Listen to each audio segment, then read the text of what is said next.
Ladies and gentlemen, welcome into Fantasy Football University FFU, coming at you in week 7 of the regular season, week 7 of the fantasy football season. I'm Mr. Bill DeCousis. I'm here with Mr. Tom Lang. Mr. Lang, how you doing, sir?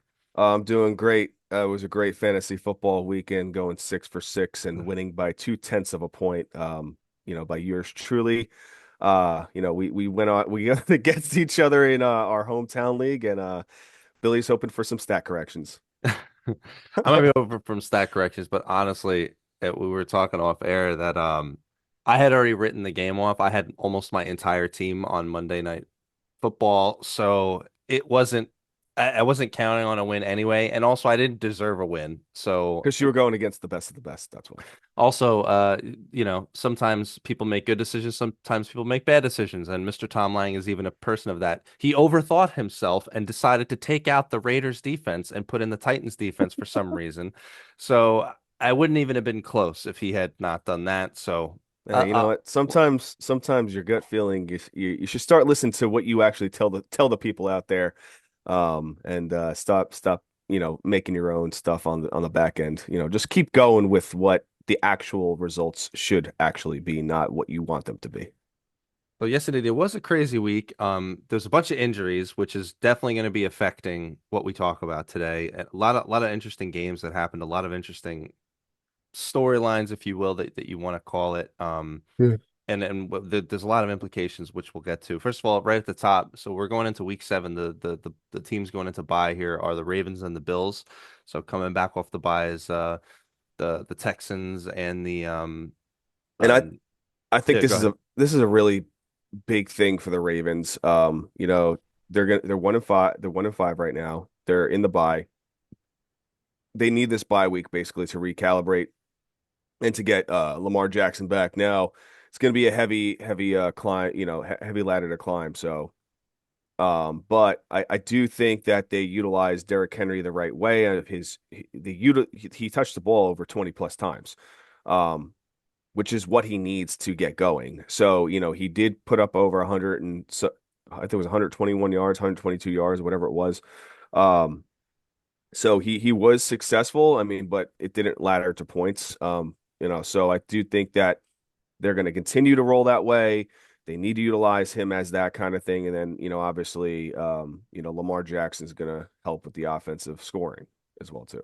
Yeah, we have a bunch of implications for the Ravens specifically. We'll talk about. We have such a stacked show for you guys. Really excited to get into this because Yeah, it's again, yeah. yeah, again, with lots of the injuries and all this other stuff, there's a lot of players to talk about. And by the way, just before we jump in, we thought we would take a couple victory laps with a couple certain things, and we don't want to point out we don't like when things happen because of injuries, and therefore we're Yeah. taking a victory lap. So let's just touch on the Ibuka thing. So we had Yeah, had it's scary because it's like a yeah. boo. Right, as everybody unsubscribes because of that horrible nonsense. By the way, we do really appreciate you having you being with us. So it does a lot to support the show if you could hit the subscribe button, like, share, the whole business. But thank you very much for having us with us. So that having been said, hopefully dad jokes aside, we had been identifying Ibuka as one of our top trade away candidates, not because we could predict an injury or anything like that, but we had identified that it was an over efficiency per touch for somebody like him. On top of you got Evans coming back, an ascension of Godwin, McMillian at some point during the season, Bucky Irving, yada yada. Like there's just too many factors there. On top of the fact of just watching the amount of usage that he has, maybe he was on his way to getting an injury, the amount that they were using him. So we hope you guys listen to us. Most of our leagues, we traded Ibuka for Brian Thomas in some form or fashion. So it feels good about now. Right, Tom? Does. I traded him in 4 out of 6 leagues, and I did truly appreciate what I saw this week from the players that I traded for. Some of the guys that will take victory laps on the trade for. I mean, we kept identifying Tet McMillan, who good luck trying to get him now. We kept identifying Brian Thomas, good luck trying to get him now. And it's nice to see their performances finally come through. So we're excited about the rest of the season here. Yeah. Any other little news, or would it ready to jump into this, sir? Yeah, no, we're ready to jump into it again. Like Billy said, just to jump off of that, there are a lot of viewers that actually do watch our channel. But unfortunately, a lot of those viewers are not subscribed. So if you can please subscribe to our channel, we would truly appreciate it. Yes, we do. All right, let's jump into some waivers. Like we said, right at the top, the Ravens and the Bills are on bye this week, so we'll identify where that affects things. So start at running backs. Drop candidates. Like we always mention, the three names are out for the season, so if you still got them, just let them go. They're not coming back. That's Austin Eckler, James Conner, and Najee Harris. And we'd like to just highlight, if you had Amari DiMercato, it is clear they have moved on from Amari DiMercato. You could let him go. A lot of people were still wondering. So let me just give you, and this is relevant to some other conversation we'll have later today. The snap counts for the Arizona Cardinals: 37 for Bam Knight, 32 for Michael Carter, a nice, lovely 3 for Amari DiMercato. And plus, you got Trey Benson coming back at some point, so you could let him go. No issues there. We thought we'd also like to man it to reemphasize. So certain handcuffs that were, let's call them lower value handcuffs going into a bye week, you could go ahead and drop them because for roster space, you could go ahead and pick them up on the way back. But again, lower value handcuffs. So in this case, I think these 100% apply. So the Ravens and Bills are going into bye week. You could go ahead and drop Justice Hill if you need a roster space, and you could go ahead and drop Ray Davis, quote unquote, because we're going to talk about the Bills' backfield today. Tommy, we can no longer ignore what's going on there in terms of their backup situation. So I knew you're gonna bring that up, and I mean, I still feel the same way. I understand. I it's not still even feel the close same way. now. It's not Uh, even close now. But we'll that's anyway, fine. if you either way, Tommy, probably you won't disagree with this. If you had Ray Davis, you could go ahead and drop him for this week. You no need to keep him far on the bye week situation. So all right, let's go to some options here. So again, we do our sit rep situation of the whole NFL, but we'll just highlight some of the things that are definitely worth talking about right at the top. So right at the top, let's talk about the LA Chargers and Kamani Vidal Sassoon again.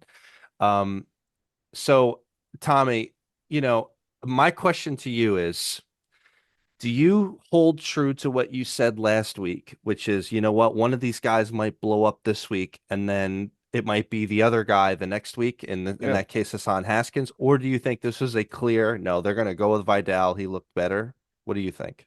I I think it's going to be a complete crapshoot. I think it's the same situation that you're going to see with Michael Thomas. I'm sorry, Michael Carter and Bam Knight. It's you don't know who's going to pop off, and you don't know who's basically going to go. I mean, obviously, Kami Vidal had more touches this previous week, but he was also very, he just came off.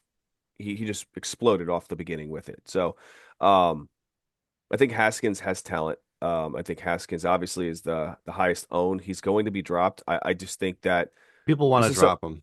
yeah, and I do think that this is something that I personally would want to stay away from. Just because of the situation. I'd rather honestly roll the dice with Chase Brown than have to play one of these guys. Well, some people might be in a position where they kind of have to, especially if they were running back needy. Yeah, but if you're like, hey, I may have to start him as a flex. Well, you may not have to start him as a flex. You may have to start him, as if you have to maybe teeter him between one of these guys between an RB2 because the buys. I mean, again, you got Derrick Henry and James Cook on buy. Those were not like the heaviest drafted players in their position, except for obviously Henry being like the fourth or fifth coming off the board. But again, at this point in the season, you should have some sort of depth behind that based on the waivers that you've been picking up. So, I just think that you should have a better opportunity to start start somebody else over these guys. And I just I would stay away from it as much as I could. If I was forced to play somebody, I'd probably still stick with Haskins. I mean, I just think the script for the game, Eh. the I think the script for the game, it may fall in that line. They need him to, step up. So I just don't I, think Vidal is as good as he performed. I don't know. It's a difficult And thing. also, and also, let me just put it this way again. There's 3 more weeks. We're going to talk about this for the next 3 weeks. Go find somebody else. Well, let's. let's mention that it has been reported that Omarion Hampton is likely to spend more than the minimum 4 weeks on IR. So there is some value to be had here in the longer term. We'll wait and see. Depends on the situation. I That's mean, I think if they start losing games, then he'll be back sooner. I don't know. I will say that their matchups the next 2 weeks aren't the best for running back. They're home against Indianapolis and then they're home against Minnesota. Let's put it this way: the forget the production just for a second. The snap counts. It was 43 for Vidal and 20 for Haskins this past game. Hmm. If we see this happen again, then okay, then that's 2 games in a row. We're seeing a trend will change. But as of right now, I kind of agree with Tommy to be like, you don't know. Maybe that was just a function of he was performing better at the time. That's what they were going at. They're clearly both going to be involved. So again, much lower end, again, emergency kind of start situation. And do not drop Haskins, not now. No, Like it's very rarely like you don't drop backs that are getting work. It just isn't like a good deal. yeah. But So I agree with the that sentiment. But it's nice to see Vidal Sassoon performing. yeah. Well, I mean, again, we were high on him last year towards the end of the year. I just he didn't perform as nearly as our expectations were. He couldn't Um, usurp Gus Edwards and stuff. It was disappointing, but maybe leveled up. We'll see. We won't overreact to one game. So yeah, let's talk about the Cardinals, specifically Bam Knight. So Bam Knight, who's available everywhere. By the way, his real name is Zonovan Knight. Donovan Knight. We'll just stick with Bam. So he went 11 for 34. And he got one catch for 20 in the touchdown. He looked good. And he basically, like we called out the snap counts already. He went 50-50 with Michael Carter, and to the dismay or happiness, depending on your opinion. Like so, that's why DeMercado was a nothing. So here's the deal. It's going to be Bam Knight and Michael Carter 50-50ing it basically until Trey Benson Yeah, comes back again, like you pointed out, Tommy, similar to the LA Chargers situation, depends on how much value you see in a 50-50 backup situation, waiting for Trey Benson to come back. Their matchups coming up are not the best, and they got a bye in the middle of it. So they yep. got Green Bay and they got a bye, and then they've got Dallas. So by then, maybe it's just Dallas, and then Benson comes back. We'll check on his timeline. And I So don't think you're picking up Bam Knight to start this week against Green Bay, to be honest.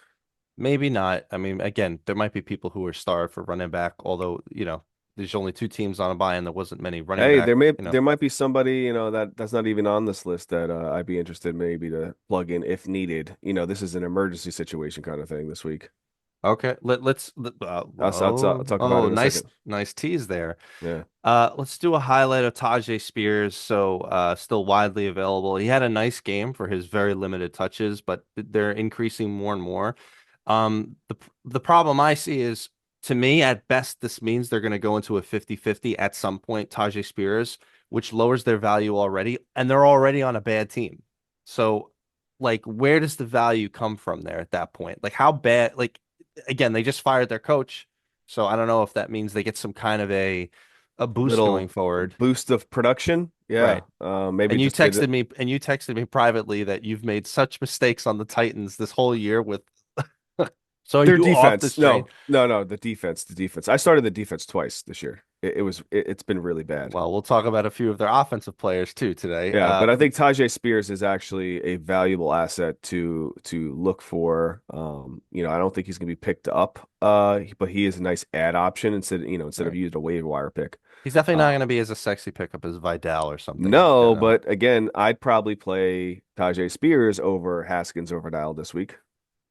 At home against New England, they got a Yes, good sir. defense too. I Okay, think so so. I New England, and the reason why I would do that is because they're gonna be playing from behind. New England's playing really good offensively, and Tajay Spears, I mean, is a pass catching down back, and he also does run through the middle. So I'll be honest. I don't know. Like I'm not crazy about playing, but Taj I'm not again, crazy about it either, but I'd rather play him over Vidal Haskins or it's Bam Knight.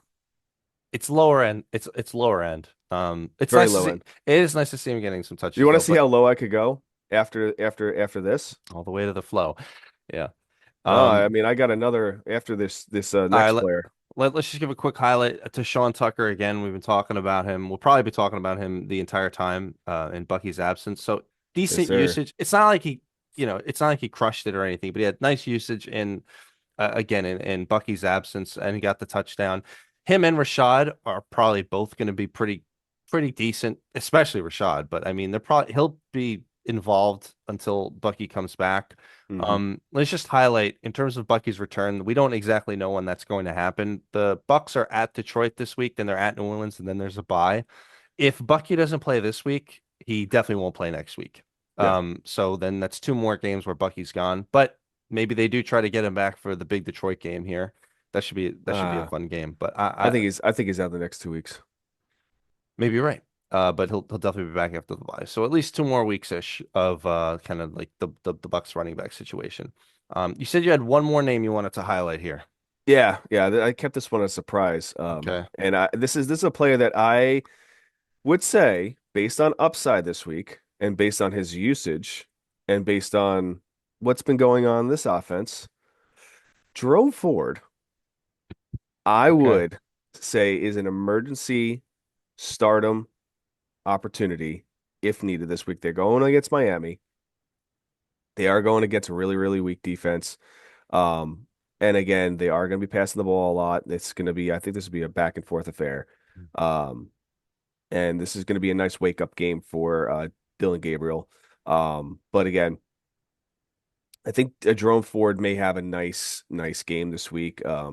Spelling uh, Judkins and basically getting a lot of pass catching in this. Last week he had 6 targets for 5 receptions, only 13 yards, 2 attempts rushing for 17 yards. So it wasn't crazy amount of production, but he did have 40% against Pittsburgh. So It's about emergency, it but is emergency, but I will tell you this, based on the volume that he's getting in the receiving game, I feel really comfortable with plugging him in against Miami this week. quick highlight of Cleveland's schedule here. So they're home against Miami, as Tommy pointed out, and they're at New England. So at New England is going to be a tougher game, and then they're on a bye. So again, if you're This is really only a 1 week, it's one week, yeah, 1 week shot. it's yeah, it's not that would be man, they would it would have to be a dance amount of emergency. Jeez. So yeah, take of that what you will. I call him Jerome Ford F-150 if he scores a touchdown this week. Oh jeez. All right, let's get into the breakdown here. So, Arizona, we talked about you're rostering Carter and you're rostering Knight, and say goodbye to DeMercado. Again, Bye we'll bye. try to keep a. Can you check while we go through this real quick when Benson's estimated return is, if it's after their bye or whatever? Atlanta, obviously Bijan and Algier. Algier, man, as amazing as Bijan won as was last night, Algier always getting his. Algier himself maybe could be identified as having some standalone value, but it's just it's funny. Bijan ends up with 30,000 points. Even the touchdown that Algier gives up, it's like, oh, why couldn't it have been a Bijan? I know for every Bijan Yeah, owner out there. Benson's about November 9th or so. So Number nine. So you still had four a to couple six weeks. couple It's more probably going weeks to be on the ladder. It's going to be on the 6 week time. couple more weeks of value there. But again, very similar to the Chargers situation. Very, I don't very think they're similar. in a rush. Baltimore, we talked about Henry and Hill. Yes, although Hill's going into the bye, so if you need roster space, you could drop him and bring him back. Buffalo, again, we've been this is how many, five, six, this is the whole year here. Okay, let me give you the snap counts. James Cook, 30. Ty Johnson, 24. Ray Davis, 2. Davis got the touchdown though, just on that one play that he did. This has been every single game that Johnson has outsnapped Davis, and Johnson has been looking good on those snaps. Yeah. Um, I have fully moved to that it is like it's you don't need to roster either of them because it's going to be a full committee. Now, obviously, if Cook were to go down, they're both going to be valuable pickups. So I don't know how many players you need to roster, but that's the situation. I know Tommy, I know you see it a little different, right? Yeah, I mean, But you can't ignore this. no, you can't ignore it. But again, I just think if Cook goes down, then Davis has tremendous value. I think that he will be the primary running back over Johnson in that backfield. So I would temper my expectations of what's happening. I think it's just game script They also haven't been playing great on offense the past two games. So, they need this bye. I think they're going to see you're going to see a brand new team coming off this bye. You're right. Yeah, they're going to slaughter Carolina when they come back off the bye. Yeah, they need Um, to. Speaking of Carolina, obviously rostering Chuba and Dowdle. Do you think Dowdle has taken over the lead running back spot there? So statistically, actually, Daddle is, outperforming him, Chuba in, I think it was, through the tackles, yardage, all that fun stuff. So basically, more, he's performing greater than Chuba Hubbard, who is their highest paid running back on that offense. And Chuba got paid before Dowdle showed up, so good for him. But the thing is, I think this is going to be a either 50-50 split when it comes back. And I think Daddle is shining out. Again, he had two juicy matchups back to back.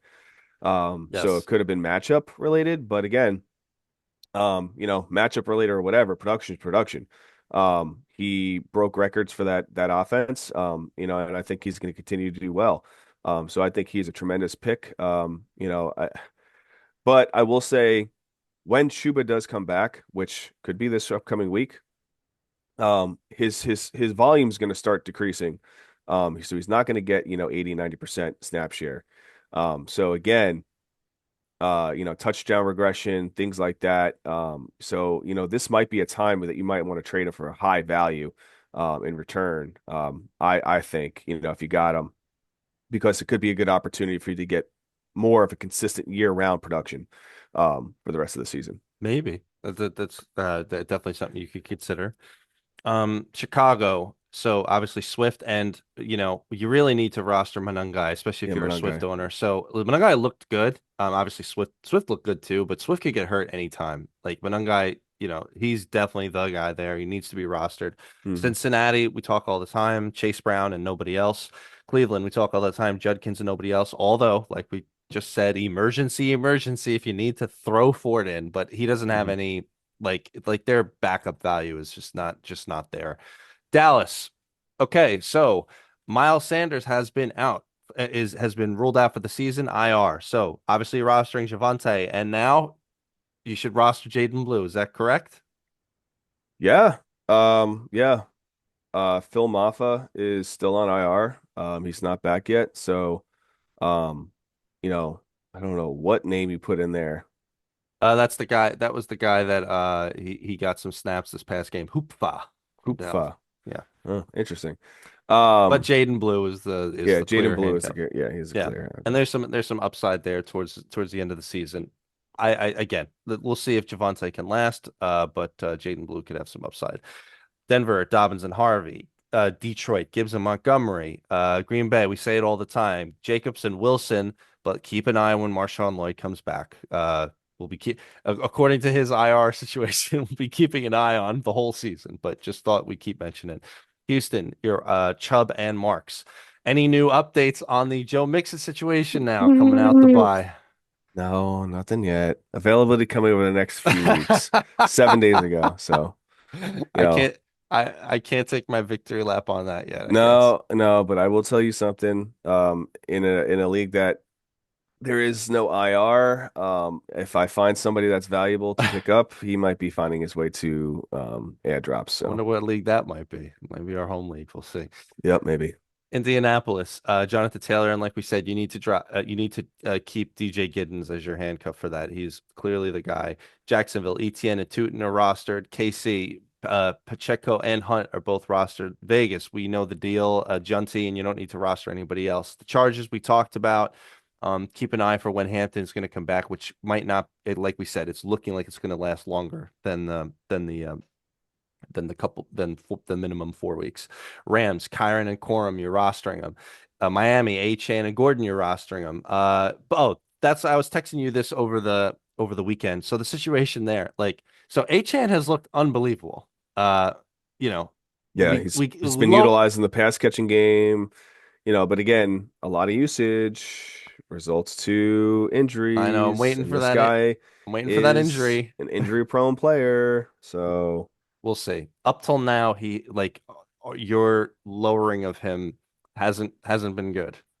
but we'll see how that. No, it hasn't. It hasn't. Same thing, the two misses that we have had this year right now are Achan and I don't think we missed on HN. We just lowered him one tier. yeah, It's not a per se, but the big miss we had was JCM, JSN. Yeah, JSM, yeah. for Yep. sure. Yeah, so Miami, HN and Gordon, Minnesota, Jones and Mason. Jones should be back one more week from now, I believe, if I'm counting my math correctly. New England, Henderson and Stevenson, you're both rostering them, but let me tell you, man, sorry guys, like y'all are just gonna be living with that 50-50 the whole year. There you go. Enjoy Yeah. it. All right, New Orleans, Kamara and Miller. Miller 100%. Like be ready for it. Not only is Kamara a trade candidate, I mean, Kendrick Miller's just getting work And outstandingly. I do want to jump in this one real quick because Kamara basically did come out. He did have conversations with ownership and management, and basically they're asking if he wanted to be traded. He said he wants to retire a Saint. Now that's a kind of that's a vague answer, right? Yeah. Wanting to retire a Saint doesn't mean that you can't be traded to another roster and then come back and retire a Saint, right? He didn't say he wants to play his entire career with the Saints. He just said, I want to retire a Saint. So Yeah. I could see him potentially getting traded and then basically coming back for a 1 year deal after everything's said and done and just kind of like, playing a role play and then retiring a Saint. Let's talk about the Giants. I just had a quick question here for you. So, Scadaboo, obviously, you're rostering. I didn't have him in the drop candidates, but a lot of people are interested in dropping Tyrone Tracy. I think you should keep him. What do you think? I think he's a valuable asset. He obviously is going to be Scadaboo's backup at this point. It's been very clear they need that. They need that 1-2 punch with Scadaboo and whatchamacallit, Dart. They need that. That's just their jive. That's what they're going for. And that's what beat the Eagles. Um yeah. Like if Scadaboo was to be, I won't say what type of injury he would have. Erased. Let's say Scadaboo were to have an injury. Does it not go to some sort of a Tracy and Singletary, or it's just Tracy becomes No, the guy again? Or it does go to Tracy and Singletary, but I think Tracy becomes the guy again. okay, so then Tracy's valuable to own. Okay. Let's go to the Jets. As the Jets fan, I could try to weigh in a little more on this one. So obviously Breece Hall. So the situation was Braylon Allen's on IR, so we kind of identified therefore you should roster Isaiah Davis, and I still believe that. Basically, I know it was horrific, and first of all, the whole game was horrific, and we're going to talk about some players on the Jets today, It was and disgusting. their whole season is horrific. And this is sort of what I'm saying. Like, if they're going to be this horrific, and the whole season is going to be horrific, is it even worth it rostering a backup Jets running back? And No. honestly, considering Breece Hall is going into a contract year, and there's trades and all this other stuff, I would say if you need to move on, go ahead and move on. But I'd be trying to look to keep an Isaiah Davis on my team. Put it this way, the Jets are home against Carolina, which I still think they're going to lose that game. But they're home against Carolina, so they're likely to do better than they did against Denver in an international game. So take of that what you will. If I you don't, just don't understand why they're so bad with that defense. That defense should be so good. because It's so ridiculous. because they're calling bad plays, their offensive personnel isn't the best, and uh Justin Fields himself is bad at this kind of a game. Like they're not doing the Greg Roman run and shoot stuff. They should be doing like building a type of offense around that, and they really aren't. And it is what it is. They're going to be bad the whole year. They're going to end up with the number one pick. Let's talk about Philadelphia. Obviously, Barkley. We still identify Shipley as the handcuff, although, like I said, it might be a little bit cloudy until it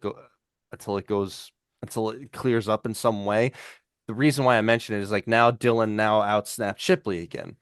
So if I talk to Philadelphia fans, they think it's very clear that Shipley is the guy, and he's going to be an amazing, amazing pickup, and he's going to be the guy if Barkley were to ever go down. I'll I'll take that, and I'll move on from there. Pittsburgh, obviously Warren and Gainwell. San Francisco, McCaffrey and Robinson. Seattle, Walker and Charbonnet. What do you make of the Seattle backfield thus far, Tommy? I think Charbonnet is taking over. Taking over, even Yep. though it was not pretty this It was past game. not pretty, but I think he's going to be taking over. All right. I don't think so, but I think That's fine. He had 60% snap share. fine. It was not Uh, pretty, but Tampa he's Bay, taking over. Tampa Bay, we talked about. Bucky's likely to be out for, we don't know. Maybe he's out for the next 2 weeks. Maybe he isn't. We'll see. But in his interim, White and Tucker should be rostered. Tennessee, we talked about. Pollard and Spears need to be rostered. Washington, okay. So have you came to the thing that Rodriguez should be dropped and McNichols should be dropped? It should just be JCM. No, No, Rodriguez should be dropped. McNichols is a candidate to hold on to. really. Okay. Yeah, yeah. Okay. Let me just sit rep the JCM is just, he's not the greatest asset. if he were to not do the fumbling thing, although that last fumble wasn't on him, by the way, that was on Jaden Daniels, the one that cost him the game. But just to give you guys an idea of snap counts, JCM had 43, McNichols had 21, Rodriguez had 1. So you're just immediately switching from you went through a whole narrative with us last week and the week before about how much you love Rodriguez. Rodriguez is the guy. He's going to take over. He's going to be the guy. He needs to be on a team. Now you're saying, nope, I screw it. He drop him, and now it needs to be McNichols. Yeah, I mean yeah. I just don't like the production I'm seeing from Rodriguez. So yeah. Okay, so all of this sounds to be like an anti JCM opinion from Yeah. you. No, it's not just anti JCM. It's a clear cut thing. He's not always in there. And the times like where actually you think that he actually is performing, it's actually McNichols that was in there that had a big run. There was some calls that got called back that McNichols had some pretty good runs on. So Sure. I do think that he is a valuable asset. It's not 100% JCM, and McNichols is a valuable asset to hold on to. I think he could be a spot start if needed at times. They got Dallas this week, so should be lots of points in that game. But I Yeah, think watch JCM as a dud, and McNichols has a big game. I think people can take of this what they will because if Tommy is saying maybe this guy or not that guy, or if he's switching, then maybe by that definition, maybe you don't need to keep either of them. But take of it what you will. And obviously JCM looked good too on the touches that he had, minus the fumble. But you know, uh, He did get benched after that for a little bit. he did. Maybe that's why the snap counts were as egregious as what they were too. So we'll keep an eye on that. They got Dallas this week, so they're likely to be points scored in that game. All right. Let's jump into some wide receivers. So, as a dichotomy to last week, where we did not have a lot of wide receivers to talk about because we didn't want to throw out ridiculous names for you, we have a lot of wide receivers to talk about this week for sure. So, let's start with the drop candidates. Like we'll mention them all year. Malik Neighbors and Tyreek Hill, they're out for the season. So, if they're still on your team, you could let them go. We'll highlight again Jaden Reed, who's still very widely owned, available. He's coming back week 13, maybe. So you need to get to your playoffs, so don't waste your whole roster for the next 6 7 weeks. Let it go. Let's talk about Jawan Jennings, drop candidate. He is I love the quote. So apparently he's playing through broken ribs and multiple other issues, including a foot and like a hand or something. He has not looked good. And to our happiness, he has been completely usurped by Kendrick Bourne up till now. Yes, So I don't know how you keep him on your team now, especially with Pearsall and Kittle and Ayuk coming back very shortly. You could let him go, get another roster spot. You agree? Kendrick Bourne is a guy. Okay. All I right. mean, when MVS is getting targets Yes. over, Jawan Jennings, I mean, it's an obvious. Let's talk about Calvin Ridley. So Oh, horrible the biggest bust of this year so for far. you, for you. Your biggest sleeper bus shot. Yeah. The Uh, season's not over yet, though. okay. Horrible, horrible performance. Horrible performance. And now he hurt his Well, hamstring. let's just put it this way: after this week, after week 7, the fantasy football season is half over. Yes. So, Calvin Ridley, you got another half of the season to pump it up. He just hurt his hamstring. He's not even going to play in the next couple weeks. Well, So 6 weeks, 6 weeks to. I want to hear you say it on record. Do you Drop think you him. should drop him? There it Drop him. is. Yay, we got there. This fake love for the Titans you've had all year. You I know what it mean, is? Because I like it's not Cam fake. Ward too. I It's like not. Cam Ward. It's not fake love for the Titans. Hey, this team's gonna be bad. They have to throw the ball. Who's good at catching the ball? Calvin Ridley. Come on. but they're Just so bad. And a lot of it has been because we liked nobody Cam was in. Ward. Yeah, nobody was anticipating them to be this bad. I mean, Cam Ward was anticipated to have a decent year. I mean, at least 4,000 yards passing. I mean, he's probably going on target for like 2,000.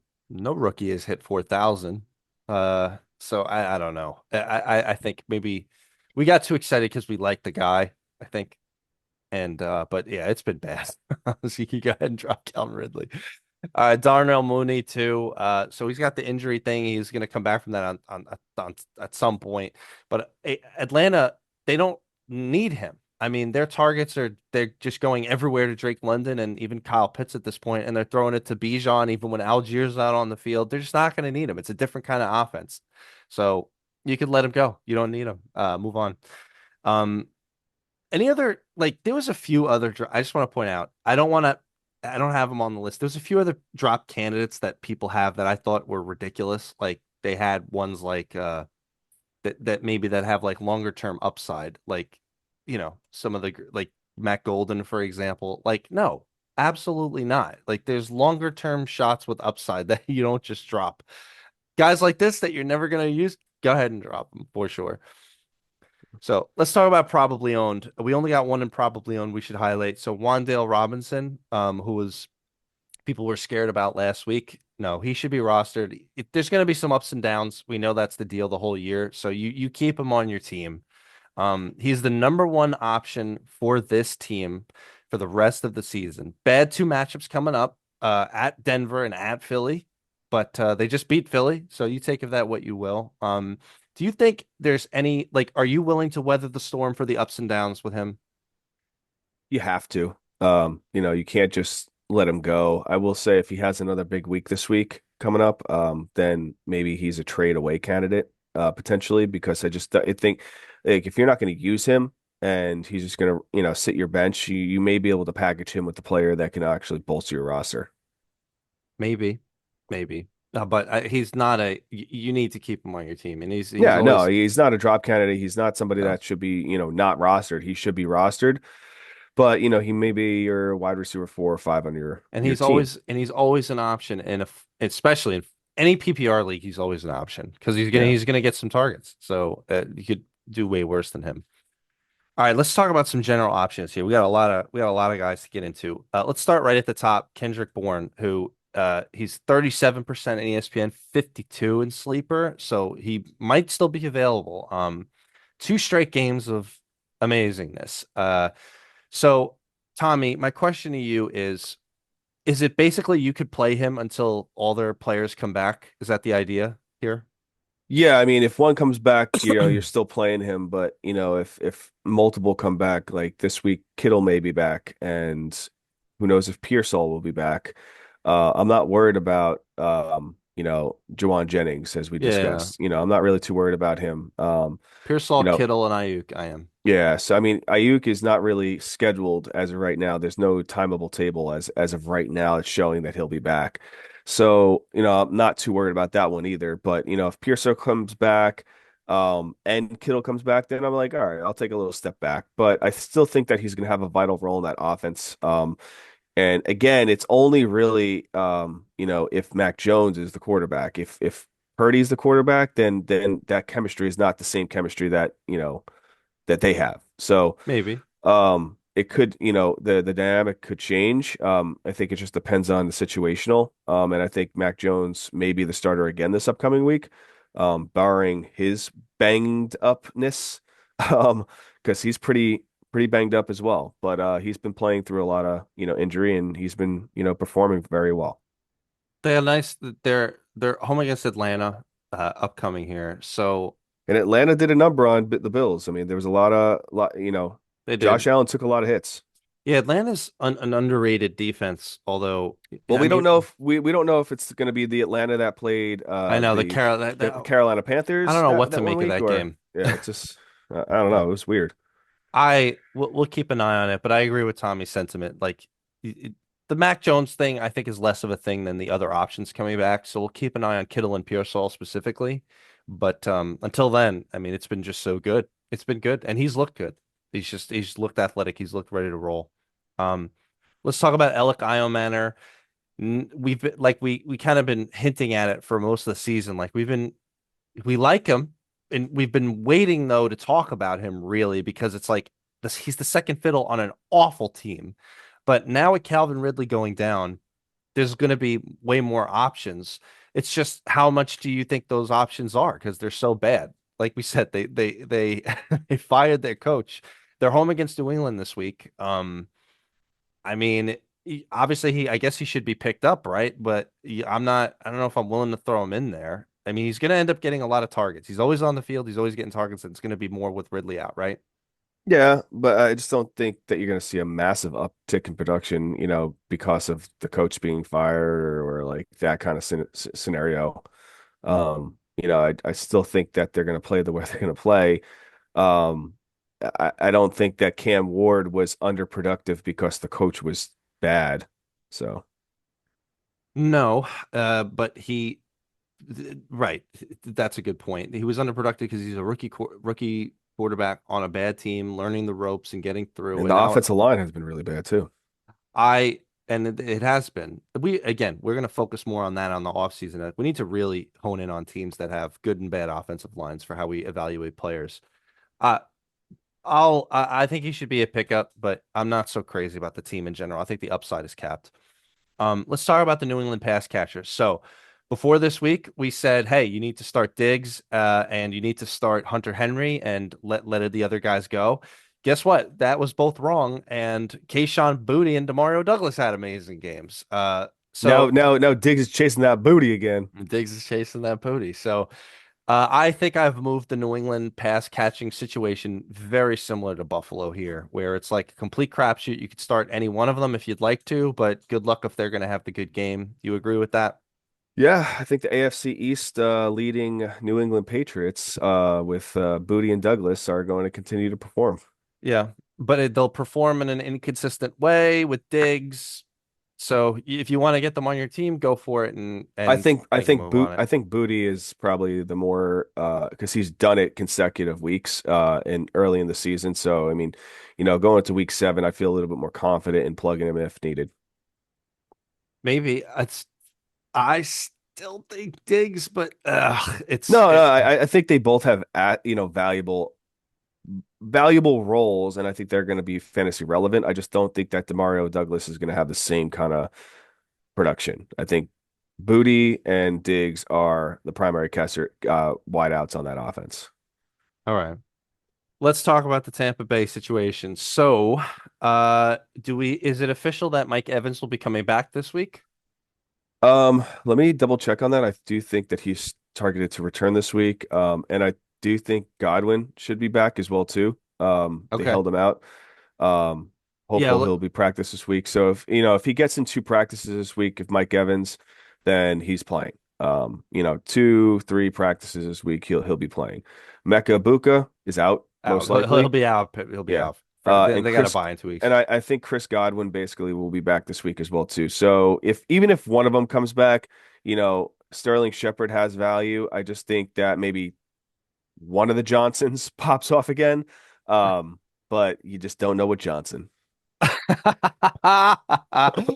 I think we bring this up so far as to say we could talk about all three of these guys, Sterling Shepard, Cam Johnson, and Tez Johnson. Cam and Tez were available literally everywhere. They were 0% in both. What sucks about this though? Like so like you're watching the game and you see Johnson t scores a touchdown and you're like, "Yes, I just got 6.5 points. Ah, yay." And then you're like, "Oh, it was the other Johnson." That might be the case this particular week, but I'll just point out that's why we're asking about Mike Evans and Chris Godwin Yeah. because it really lowers the upside if that's the case. If it's me, Tommy, I have a feeling people are really going to want to grab Cam Johnson because the highlight touchdown, and there's going to be opportunity there with Ibuka coming back. However, with Evans coming back, with Godwin coming back, with Bucky coming back, I think it's going to be something I would ignore. I'll pay attention if it happens again, but they're at Detroit this week. If they do try to get all their guys back, but if they don't, then they're at New Orleans and then they're a bye. So maybe if they don't try to have their guys back then there's an option there. So I'll be paying attention this week if that's the thing. Um, If I had to pick one of these guys, basically just because of the highlight touchdown, I'll pick Cam Johnson because it feels like he'll try to build on that momentum. But if you want some Well, targets, Sterling Shepard is always your well, I guy. mean, I mean, Cam Johnson was targeted 4 for 4 for 64 and a right. touchdown. So I go with more of the targets over the one catch. That Cam Johnson was the guy who had that big highlight touchdown. So I agree. He had Cam the targets. Johnson, Cam Johnson had the targets and the catch, and Tez Johnson had 3 catches. Sorry, 1 reception for 45 yards and a touchdown. He Yeah. had the big catch. Tez Johnson had the big catch. Oh, I apologize. Good Yes, luck. you Good see, you luck. were mixed up on the Johnsons. The problem, yeah, I mean, it happens. So, I mean, so good luck there. So pay attention to what the Bucks do this week, uh, with how you handle that situation. And of course, Sterling Shepard, he'll get you some targets, but we'll talk about another Tampa Bay player I mean, later on. I'd probably feel a little bit more comfortable with Sterling Shepard with the connection that him and basically Baker had. They played to college together, so they have that chemistry from back in the day, and it was something we talked about last year as well too when there was injuries in that offense. So, and he Sure. did perform last year, and he's performing, as a role player this year. He's kind of like not to the extent of Wandale Robinson, but he is like a Wandale of this team. Okay. Um, Again, I think this is a complete roll the dice situation on that. I think that there's better options. Let's talk about another situation that is now elevated due to injury, the Rams. So with Puka's injury, we got two names that could have real big opportunity here. We got Jordan Whittington and Tutu Atwell. Now the Rams are at Jacksonville, then they're on a bye. So keep in mind you're only going to get 1 week of production before you have to keep them on your bench through a bye. However, Tutu Atwell is always the superstar go deep guy. Jordan Whittington is more of the possession, get open more targets type of guy. If you had to pick one of these guys, or would you pick any one of these guys? Like, what's your feel on the situation? Uh, it's tough. I mean, they are playing in London. Right. So they're going across the pond. I just think that it's going to be tough. I mean, Tutu Atwell does perform. They both pretty much perform. But I think, if I'm looking for a big shot play, then Atwell would probably be the route I would go. But again, that's as low as like, a flex or, I'd go as low as a double flex league. Okay. If I have an option to play somebody else, I'd probably cheat that. And, if my option is between him and, let's just say, um, Boutte, I'd probably play Boutte over, Okay. Tutu. By the way, I don't want to bury the lead. We'll talk about some of the tight ends in a bit, but like one of the things is that we also pay attention to is like if a star wide receiver goes down, we also pay attention to the tight end, which we're going to mention for Tampa Bay, Kate Otten. This is a situation in for the Rams that we're not going to be highlighting the tight end. Sean McVay very rarely, like Higbee has never been a thing. So we're not identifying that to be a thing, which is why there's probably going to be a consolidation of targets to Devontae Adams going forward in Puka's absence, which is why there is going to be some value here from Whittington or Atwell. It's just, identifying when that's going to happen. If I had to have one of them, I think I would go full PPR, I would go Whittington. Standard, I would go Atwell. Half PPR, probably, flip a coin with that. Let's talk about Washington. So, Tommy, is there any news on this McLaurin situation? Because at this point, it's just like, what is he out for the whole year? I don't know. I mean, I think it's gonna be a week in, week out kind of, Nonsense. yeah, and even if he plays, you're holding your breath. Okay. Well, if McLaurin it continues to be out, do you have any love for Chris Moore or Luke McCaffrey? I mean, Luke McCaffrey had 1 reception for a touchdown. He's been utilized in special teams a lot, so he's been very successful in the special teams element. I do think that he'll probably see a little bit more of an uptick in snap count with being a wide receiver, but I just don't know if I feel comfortable with playing him at all. Chris Moore, 5 targets, 3 catches, touchdown. There I feel a little bit more comfortable seeing the targets. They're at Dallas. So, but again, there are other assets that I probably would play over each, either one of those guys this week. But Okay. again, I think Chris Moore may have an opportunity, but this off it just really depends on what kind of role Debo is playing. If Debo is healthy and he's fine, then it's Debo's team. Well, right, but again, it's just like with McLaurin out, there's opportunity there. He's not going to get every single target, No, but but Ertz is popping up. So right, we'll talk about him. We'll talk about him. Yeah, the yeah, he's McLaurin, just like he completely like goes away and he comes back. He's a ghost. yeah, the McLaurin thing has been such a such a thorn really in our analytical side of this. And basically, by the way, if anybody drafted him, he's been basically one of, if not the worst picks in fantasy this whole year. So, Yeah. so Made it very clear. Made it very clear yeah, this we offseason, were we would especially we did not feel good about it. Right. no, player that doesn't practice and he holds out and then he gets hurt. I mean, come on. Yeah. You gotta play, you gotta be smart with drafting. Last name I wanted to highlight on here is we talk about him a lot, Troy Franklin. So it was an awful game. It was an awful game for Yeah, literally everybody. It was an awful game for the people watching the Jets it was. Broncos. So I kind of just It throw was that. also it was also awful for the people not watching. Right. It was awful for the whole planet. But so I'm gonna move that game aside. He's still among the leaders in snaps. He's still on the field a lot, running those routes. He can bounce back shortly. They're home against the Giants, and then they're home against Dallas. Nice couple matchups here for pass catchers. I'm still on the Troy Franklin train. I think he should be rostered. So if anybody let him go, I think you could capitalize this week. Yeah, well, he did fumble the ball, and we know that Sean Payton doesn't like people fumbling his balls. Right, very good. But I'm we're seeing a bit of a bounce back, hopefully. There's a lot of wide receiver names here. Are there any other names you wanted to highlight off the top of your head? Yeah, I do think that maybe there's two players that I'm just gonna I want to keep a lookout on. The first one is Christian Kirk. He's coming back. They're coming back against Seattle this week. Seattle's defense, you just don't know what kind of Seattle's defense is showing up. I mean, they had a lot of injuries in the secondary this past week. I think Christian Kirk could have a pretty decent wide receiver to a low end wide receiver to high end wide receiver 3 week. So he might be somebody that I want to target in ad drops after waivers clear. Sure.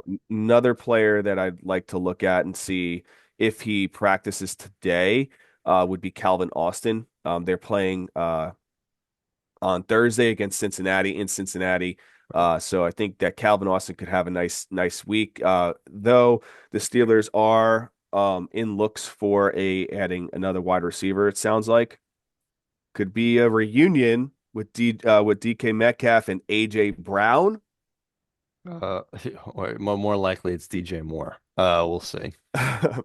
But imagine Aaron Rodgers getting AJ Brown and DK. The two big guys just going up there, getting the ball and scoring touchdowns. Like, woof, that would be fun. That'd be Yeah. fun to watch. I do think that they're going to make a big splash.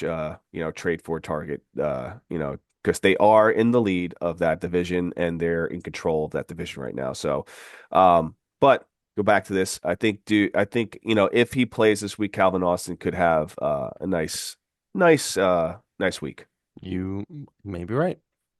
He's like a darling of like if you if you go look online, he's the darling of like every Reddit post, every like people love him too. So Yeah, he's maybe a people fast, speedy guy. He's a with great, upside. yep, it's great slot. Yep. Let's go to some tight ends here. So, drop candidates right at the top. We've got Mark Andrews, like we've been talking about. Not the best game in the world, and they're going into a bye. And let's just highlight the Let me Andrews likely situation. let me ask you this. Let me watching that game when they tried to run twice with him instead of giving it to Derrick Henry on the goal line I know. twice. Like, what are they doing? And he was completely stuffed. Right. Like, why? You Well, gave it to you give it to a 52-year-old tight end. he's 52. So in the past game, 63 snaps for likely, 61 for Andrews. So they were in double tight end most of the game. Now they're in a bye. You got the trade rumors, you got the bad production. He can't take a ball and move it 3 inches over the goal line, even with a tush push. So Like trade rumors, like what are they going to get for him? A hot dog?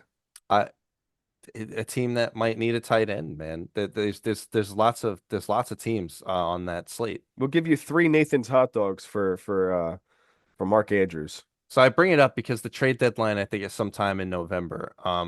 And our whole call on Likely is a lot of it is going to be imbued upon him being traded. If not, we'll see how that goes. But it looks like Likely is just getting more and more involved. We'll see how they look coming out the bye uh, after this week. They'll be playing Chicago next week. So we'll see how that looks with them. But until then, you can just drop Andrews. It's just not worth it. Um, let's talk about David Njoku. So he got hurt and it was a bad game. And it looks like Fannin just keeps taking more and more just targets there. Yep. So you could just go ahead and let Njoku go. I mean, they got 2 games before their bye. So I don't maybe know by if the you let him go. yeah, oh, I think so. He's hurt. He'll be lucky to play any time in the next 2 weeks, one of which is at New England in 2 weeks. Okay. So I mean, I don't know how you I feel like there's so much better options. And the next name is going to hurt me here. So Jawan Johnson, I think you could let him go. It's just not going to work out now. It's been a really, really bad 3 games. Taysom is back now. He's eating into his usage a little bit. It feels like there's more upside elsewhere. Just it's it sucks. It sucks. It's because it shined so bright earlier in the season, but I think it's time to move on. You got to stay water. Um, let's talk about probably owned. So we got one name probably owned here, and it's worth its own ridiculous conversation. We got Zach Ertz. So he had a huge bounce back after a bunch of bad weeks, especially after his 0 from last week. And Tommy, I think we've landed on we just play him until McLaurin comes back and then wait and see how that looks, and then you just drop him after that. Is that basically what we've agreed upon here? Yeah, I mean you got to play him until he's in a walker. So, Zach Ertz is, he's not playing Ertz this year, so he's playing good. Very good, man. The dad jokes are just right up your alley. And all right, let's talk about some general options. I want to take a victory lap on AJ Barner. He went 3 for 71 this past week, so he was not useless. People would have been good to play him this past week against you, which is what you wanted from everybody. So that would have been fine. He's had a very good last 3 weeks. I think that the Seattle passing offense is starting to really, really accelerate. I mean, obviously JSN is still unbelievable, but they are spreading it around now. So, whether it's Cup, whether it's Horton, whether it's Barner, people are be getting involved. He continues to be needed in that offense. You could do way worse than him. Although beware, they're playing Houston, tough defense, and then they're on bye. So maybe the upside is capped the next 2 weeks. Next we got Jake Tonjes. Like we said, he went 6 for 58 on 7 targets this past week. He's been very good the last 3 weeks. We said it. He's a perfectly viable starter until Kittle returns. Let's do an extra highlight of Kate Otten. So he had a nice last 2 weeks, and now the opportunity is even higher for every pass catcher in the Bucks. We already talked about 3 guys. Um, Kate Otten, I think, is he's probably our top pickup here. Would you say? Would you agree? If you want to go that far. Oh, okay. Uh, I'm sure we'll get to the guy. Well, maybe the next guy is our top pickup. So we got Harold Fannin here. So Yeah. with Njoku's injury situation, on top of the fact he's already been getting lots of targets, he's had a nice last 2 weeks. He's already looking good. I mean, I feel like Fannin needs to be owned in all leagues here. The upside is just too strong. They've got 2 good weeks before the bye, before I guess Njoku comes back in earnest. Um, do you see any way in which, like, Njoku gets phased out? I guess that's sort of my trepidation. I It's don't think like, he gets phased out. I just think that, they have two good tight ends. They have two athletic tight ends, and that's just what they have. So it could be either one each week or it could be both. okay, no, it's a But I will say, there is a player that I would probably go over. Say, this play I would play this player over Kate Otton, barring the injury of Brock Bowers not playing again, which it looks like he's not going to play again, and go Michael Mayers. Michael Mayer is spot I was start. I was I was against him for the past couple weeks, but his production has been great last week. He was at 92% of the snap share, snap percentage, 7 targets, 5 receptions, 50 yards, and a touchdown. That's what you want in a tight end. That's what you got. So, and that's if you're looking at that kind of production, you probably could look at like 1.4 times that with Brock Bowers back in the lineup healthy. They're not going to So play the Titans every week. no, but again, if you're looking for a valued streamer, I'd go that route. Because again, I You got think Brock one week of production. They got exactly. the Chiefs and then a bye. Yeah, So exactly. So I think, if you need a spot start, if you are a Bowers owner and you're scrambling, you're trying to figure things out, if you haven't figured it out yet, that might be a nice little spot start for you this week. let's do a quick highlight of Mason Taylor. So he had a horrific game after 2 good weeks. And so I just thought I would give an extra little bit of knowledge here. So we did not bring him up on the show last week. We did that by design because we had noticed that most of his first of all, anybody who watched the Jets games knows how bad they are. Most of his production had been coming in garbage time. I got it. He was a big pickup for a lot of people last week. We purposely did not talk about him, not because we predicted a 1 point week, but it's just because we did not think the production was meriting any sort of a pickup on that offense. Yeah. Believe it or not, I'm changing my mind now, not just because the Denver game is out the way, which Denver's an amazing defense, but now with Garrett Wilson down, you notice that we didn't highlight any New York Jets wide receivers to be picked up. God bless us. But we will identify Mason Taylor here. He seems to be the last guy standing. They're going to be home against Carolina. And then after that, they are at Cincinnati before their bye week. You're looking at 2 good weeks here, at least for Mason Taylor. Yeah. Um, if nothing else, he's going to get targets. So I feel like he needs to be on teams now. And after that horrific game, this past game, people might be dropping him. So he's about 36% on ESPN, 47% on Sleeper. He might be less than that after waivers go through. So we think you can roll with him for sure with that. I agree. Spot start with Mayer. Quick little highlight of Chigakonkwo with Ridley going down, and maybe there's a consolidation of targets there to, like we said, Elk Iomanner and now Chigakonkwo. That having been said, like we said, it's just such an awful team. So you judge where you think you want to put your energy on. Tommy, the love is still there for Theo Johnson, or has the shine wore off? No, I think he is a streamable tight end if and when needed. I think again these tough matchups this next 2 weeks should see some targets and whatnot, especially how they're playing. And if they're going to get to the goal line, I do think that he could be a nice opportunity this to play this week. Okay. Um, let's talk about our 2 home run shots. We keep bringing them up. Taysom Hill and Isaiah Likely. So the Likely situation we spoke about. I identified the snaps. A lot of it depends on Mark Andrews. A lot of it depends on Lamar Jackson. They're in the bye this week, so pay close attention to what happens this week with Lamar's health and with the trade rumors. Until Andrews is traded and until Likely really starts to have a better performance, we're not going to identify him as a starter. But again, these are home run shots for later in the year. Taysom Hill. So he got that touchdown. And he's likely to get some even more touches, but it's such a boom busty thing. Like, unless he gets that touchdown in the game, which I guess you could say for a lot of tight ends, quote unquote, right? Yeah. So, like, if you really want to, swing for the fences. I mean, he's there. His next couple weeks, he's at Chicago and then they're home against Tampa Bay. So they'll likely need to be putting up some points. And there's always the upside of like, okay, well, sorry, Spencer, just let Taysom play quarterback too. So where would you put him among some of these guys here? Um, I would probably put Likely in the position. I mean, again, you have the bye this week. So I just think that you're really not plugging them in until, I mean, I don't know. I mean, I'm not. Do you really want to have them on your roster right now? Like, especially with the bye?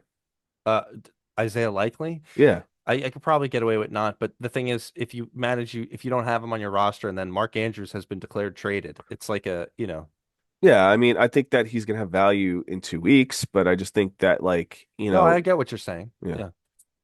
It's again, these are home Now, run type of shots. regards of Taysom Hill, I do think that he's a great asset to throw in because he's going to be a gadget play. He's going to throw balls. He's gonna run he's going to be a running back. He's going to be a quarterback. He's going to be a tight end, and he's a value to he's plugged in as a tight end position. So I think that it's just he's a Swiss Army knife. It's a cheat code Cheat code. Yeah.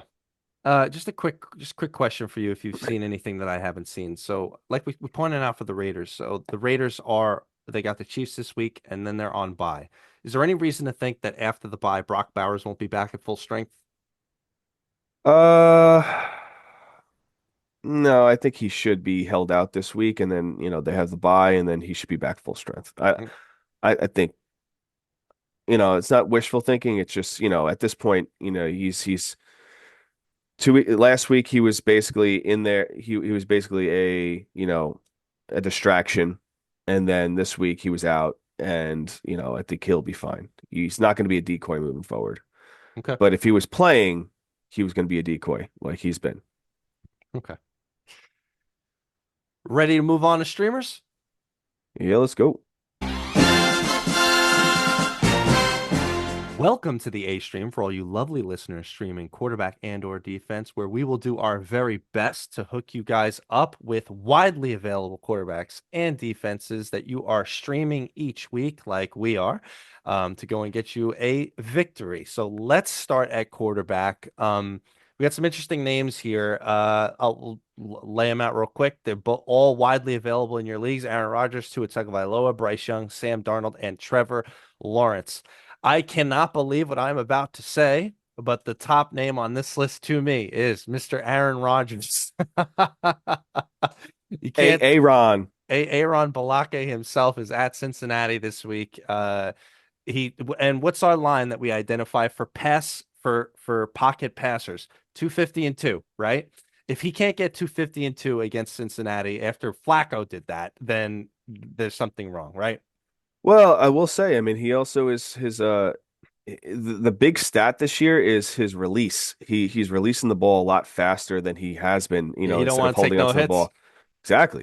He's playing, smart football like he was, in Green Bay. So, he's making some good plays and, he's got, some receivers that are actually generating separation. So he's able to make those plays and put the ball where it's supposed to be. I would say a very close second. I want to Bryce Young, and I really want to highlight that as a victory lap for us. I identified Bryce Young as a probably start last week. You should have Yeah. picked him up. You should, and it worked out so great. They've been looking a lot better, and now they're going to be playing the Jets. Please don't be scared of their defense. Don't be scared Yeah. of their team. So I think Bryce Young is a perfectly good start in this game. The Jets are done. So you could do worse than that. I would say of the other options there, Sam Darnold to me is a strong number three, even though they're playing a tough Houston team. Any worries about that? You can't ask me that question because I'm not all about Sam Darnold right Well, now. he performed. I mean, he Yeah. did what he had to do. He's been performing all Yeah, year. I He know did he's been well this past performing. week. Yeah, I know. He's been doing well, but I think Houston's defense, has been playing very, very good. Coming off the bye, they're very fresh as well too. I think that they compiled a lot together, and I think that Sam Darnold could see a little bit of a struggle this week. I think the Dolphins are running into disaster. I think maybe they're going to get killed, or they defensively at least from the Browns, maybe. And Mike McDaniels might lose his job if they cannot win that game at Cleveland. So keep an eye on that. But two is always an option. I would say Trevor Lawrence. They're home against the Rams. Rams got a good defense, but he's been performing, not been amazing. So if I had to rank them, it'd be Aaron Rodgers up at the top, Bryce Yeah, Young, and then Sam Darnold. yeah. Uh, for sure. I go the same way. I mean, Yep. well, yeah, I go Rodgers, Darnold. Sorry, Rodgers, Young, and You know you're gonna say Darnold. Just say it. Darnold. Yeah, that's But I'm fine. like a coin flip between Darnold and Lawrence, to be honest. Okay. Let's talk about some defenses. Man, we got some three great defenses for you guys here. We got the Chiefs defense, and they're all widely owned. Like we're talking 13, 10% owned, so you should be able to pick them up. We got the Chiefs defense at home against the Las Vegas Raiders. Yes, please. We got the Panthers defense, who are 1 to 0% owned. They are at the Jets without Garrett Wilson. Please play the Panthers. And then you've got the Bears defense. They first of all, the Bears who've been pretty decent, and on top of the fact of being opportunistic, which is the most valuable in terms of fantasy defenses, they're available everywhere. They're at home against the Saints, so you could rock and roll with all three of these. And like perfectly available. By the way, we should make an extra highlight of streaming defense is the way to go. And if your roster can support it, you can hold two defenses to try to play, what might be a good match next week. Somebody's got to play Tennessee, somebody's got to play the Jets. Somebody, you know what I'm saying? So like it's Hmm. very easy to look ahead, always one week. So there we go. Uh, that is our waiver show. Where we got a nice week this week. We've got the big preview show on Thursday, and of course Sunday live for the Week 7 slate of games. Any closing thoughts, Mr. Lang? Yeah, no, we truly appreciate everybody that took the time to watch our video today. If you could please like, subscribe, and yeah, interact with us. We'll be dropping another video this week and going live on Sunday. Yes, we will. Thank you, everybody. Thank you.